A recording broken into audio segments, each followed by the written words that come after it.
স্বর্ণ চোরাচালানের সন্দেহে বাংলাদেশ বিমানের দুবাই ফেরত একটি বিমানকে জব্দ করা হয়েছে। জব্দ করা হলো বাংলাদেশ বিমানের দুবাই ফেরত উড়োজাহাজ।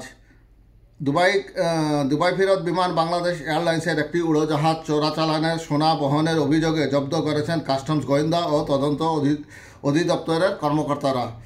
বৃহস্পতিবার 26শে ডিসেম্বর সকালে চট্টগ্রাম শাহ আমানত আন্তর্জাতিক বিমানবন্দরে উড়োজাহাজটির একটি আসনের নিচ থেকে 2 কেজি 320 গ্রাম ওজনের সোনার বার উদ্ধার করা হয়। পরে বিকেলে উড়োজাহাজটি জব্দ করা হয়। কাস্টমস গোয়েন্দা ও তদন্ত অধিদপ্তরের অতিরিক্ত মহাপরিচালক মোহাম্মদ মিনহাজউদ্দিন বলেন, জব্দ করা উড়োজাহাজটি চট্টগ্রামে যাত্রীদের নামিয়ে সকালেই ঢাকার শাহজালাল আন্তর্জাতিক বিমানবন্দরের উদ্দেশ্যে রওনা হয়।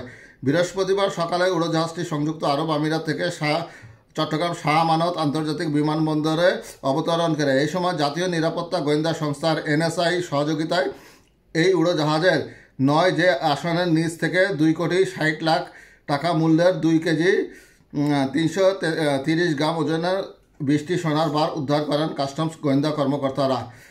এই অভিযানে অংশ নেন বিমানবন্দরের নিরাপত্তা শাখার কর্মীরাও।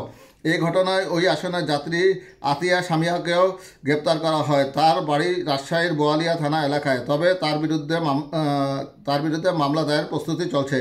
কর্মকর্তারা জানান, গ্রেপ্তার আতিয়া সামিয়া সংযুক্ত আরব আমিরাতে ocean gold and diamond jewellery নামে একটি দোকানে বিক্রয়কর্মী হিসেবে কাজ করেন। দেশেও তিনি অনলাইনে সোনা বিক্রি করেন।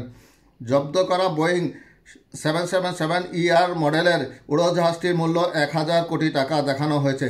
এই ঘটনা বিচারাদেশের জন্য নথি চট্টগ্রাম কাস্টমস কর্তৃপক্ষের কাছে পাঠিয়েছেন কাস্টমস গোয়েন্দা কর্মকর্তারা।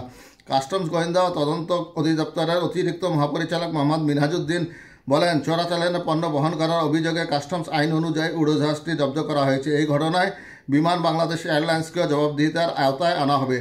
চট্টগ্রাম শাহ আমানত আন্তর্জাতিক বিমানবন্দরে উড়োজাহাজ জব্দের ঘটনা এটি প্রথম বলে জানা গেছে।